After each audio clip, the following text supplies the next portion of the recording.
is Macy Albert, and today I'm here with the beautiful, talented, and lovely, and author of our very own from Cedartown, Georgia, Miss Temiko Spurgeon. How are you today? Hi, I'm fine. How are you? I'm doing well. Thank you for asking. You look beautiful today. Thank you. So do you. Thank you. It's my favorite color. Thank you. Okay, before we jump into what everyone wants to know about, which is your first book, tell us a little bit more about you. Who is Miss Temiko Spurgeon?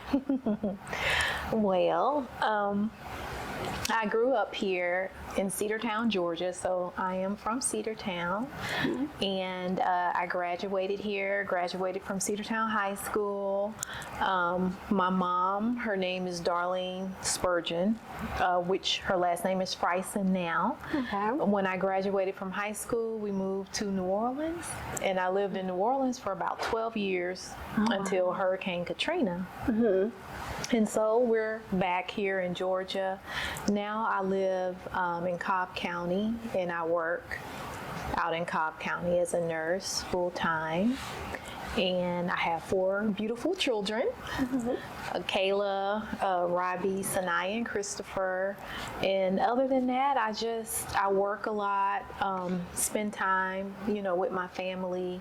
I love to cook, and now, of course, write. Nice. Tell us your favorite dish to cook.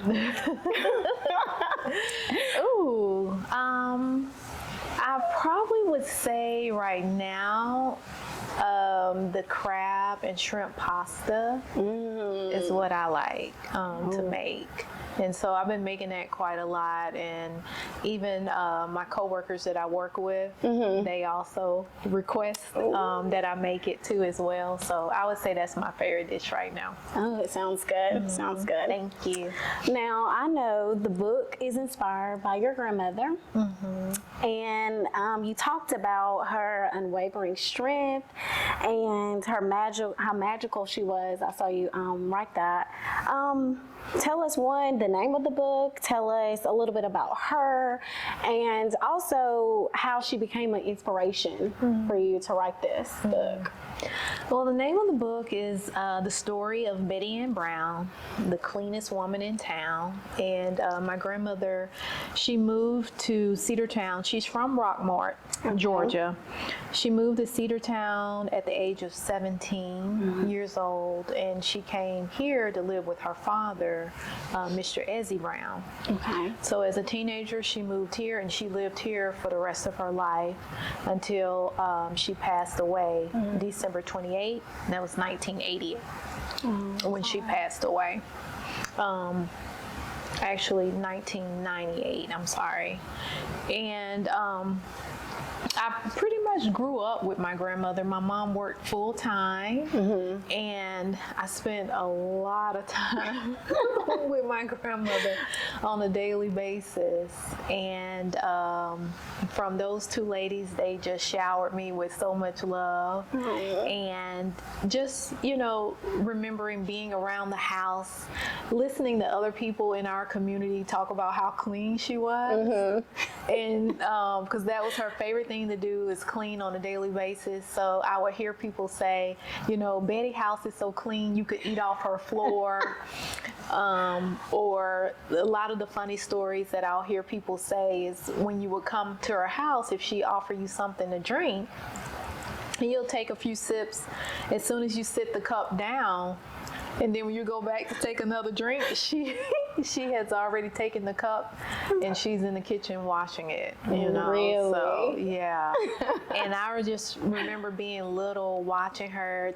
To me, when you're little, it's like the person just seemed magical to you in a way, because I would just be thinking to myself, like, how does she do this every day?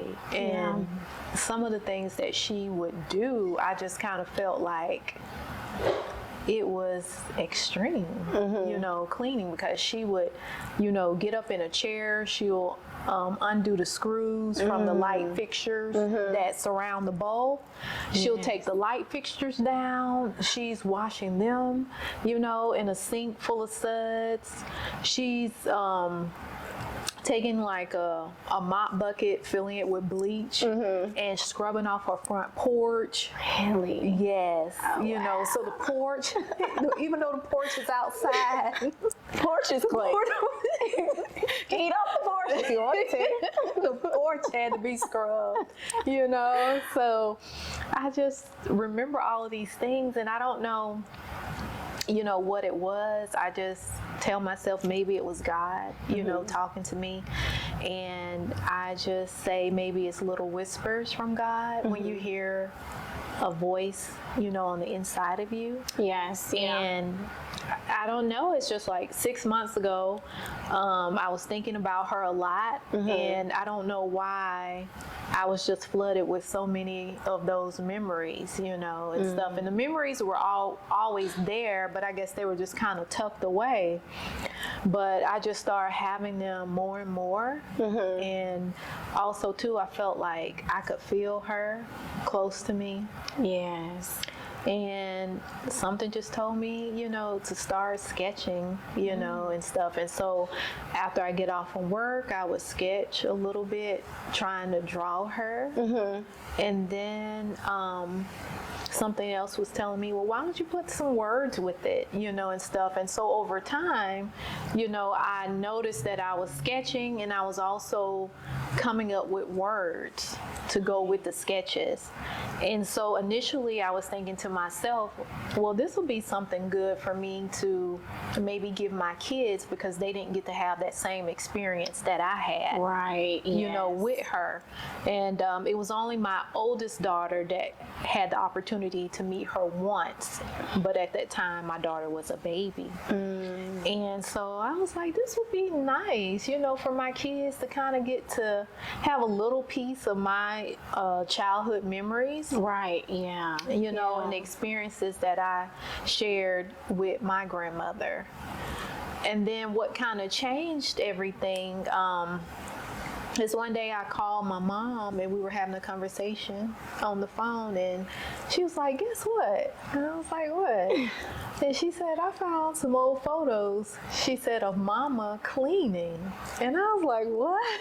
It's nothing like confirmation. Right. And I hadn't told her anything, you know, at all. I was just doing this. It was kind of therapeutic, you know, for me. And when she told me that, I was like, God, you know, like, is this a sign?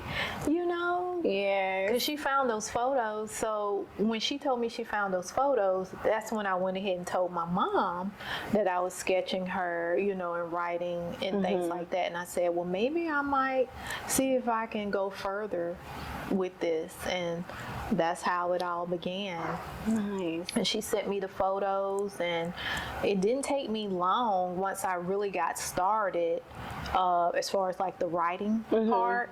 The sketching took a little bit longer because you have to draw everything out, had to color, you know, everything. But I mean, I would say maybe 6 months later, it was pretty much completed. And then I had to go through the process of trying to get it on Amazon.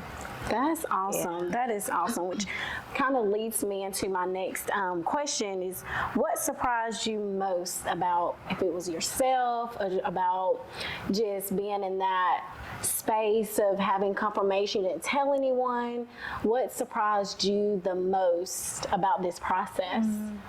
I think what surprised me the most is the wording, because I always loved to read to my children when they were small, and some of our favorite books was always Dr. Seuss, you know, and stuff. And I love the way he was just so unconventional with his writing, with his drawings, and the rhyming.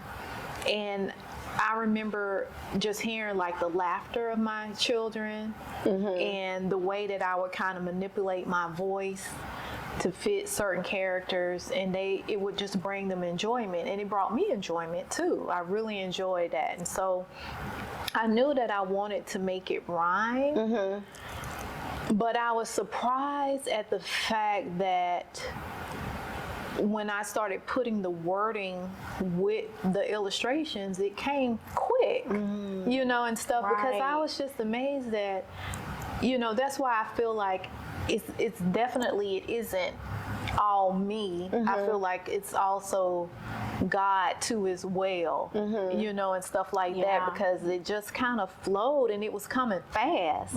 And so I would just, sometimes I'll wake up like at 4 in the morning, and stuff, and I'll think of something and I'll be like, oh, okay, that rhymes. And then I'll have to write it down so I won't forget it. Right. Oh, wow. So I would say the wording, the rhyming words, putting the words together is what surprised me. It came fast. Awesome, awesome. I know when doing stuff for the first time or someone's first, time trying to create something, do something, no matter what it is, there are challenges that can come. Did you face any challenges when you was writing this book? Yeah. I did. A couple of times I would just step away from it. Because it wasn't, as far as like the illustrations, that wasn't hard for me, and I was surprised too, because I'm not an artist, but it was just the process of the formatting, the requirements for the formatting. And it has to be a certain number of inches and a certain number of, width. Yeah. And then doing a lot of research, because this was my first time, and figuring out, should I copyright, things about ISBN numbers and things like that. If you should own your own, or you could also get one through Amazon. So I did a lot of research. I would say that was like the challenging part, is doing a lot of research. And then when it was time for me to actually upload the manuscript, I just ran into a lot of roadblocks with that, because it has to be precise. It has to be, exactly the way Amazon requirements are, for it to pass the green light. And so a couple of times, I would submit it, and they would submit it back to me, and they would say, well, this is an issue, or you have a transparency issue, or there's something, an issue with the cover, and stuff. So a couple of times I did get a little discouraged, and a lot of times, I would kind of step away from it, and I would just leave it alone for a little while. But something kept nagging at me that I had to try to get this completed. Yeah. So I couldn't stop. Even though I would step away from it for a little while, I would always find myself coming back to it again, and just trying again and stuff. But I just never gave up. I just kept trying, and I just kept trying and kept trying. And then eventually everything fell in place, and they gave me the green light, and it got published. Well, I'm glad that you kept going and you didn't give up. And with challenges, we can overcome challenges. Things can be challenging, and that's fine. We can overcome them. So I'm glad that you kept going. You wrote this amazing book, and you're sharing it with us today. Thank you. So I'm glad. Thank you. And I'm sure everyone wants to know, and they're eager to know how to purchase it. I know you did mention Amazon, but just walk us through the steps of how we can actually get it. So on Amazon, in the search bar, you can type in, the story of Betty Ann Brown, the cleanest woman in town, and it'll pop up that way. Okay. On Amazon, it's $24.99, but for the book signing, the books will be $20. So yes, y'all heard that? There is a book signing. Y'all heard it. So it's a book signing. So tell us when, where, time, because there's a book signing. Thank you. The book signing is November the 11th. It's on a Saturday. My grandmother, she was a member of Eastview Baptist Church. And so it's going to be at Eastview Baptist Church on 733 Cleo Street in Cedartown, Georgia. And that's going to start at 1 o'clock and end at 4 p.m. Nice. Awesome. Well, I just want to personally tell you that, congratulations. Thank you. And I did look through the book and read a few pages, and I absolutely already love it. And I thank am you. looking forward to purchasing a copy for my nieces, because I think they'll love it as well. Thank you. So congratulations. And I just also want to say, not only did you try to do it, you did do it. So you are an author. And so Oh, thank you. congratulations again. Thank you so much for doing this interview with us. And just one more time, tell the people where they can get this book. One more time, because y'all need to get this book, seriously. Thank you. So she's on Amazon. The story of Betty Ann Brown, Cleanest Woman in Town. And then also on November the 11th at the book signing at Eastview Baptist Church Fellowship Hall from 1 to 4. Y'all heard it. Thank you. Thank you again, You're and welcome. thank you for, again, the book and being here. This is Miss Temiko Spurgeon, everyone. Author Temiko Spurgeon. Thank you.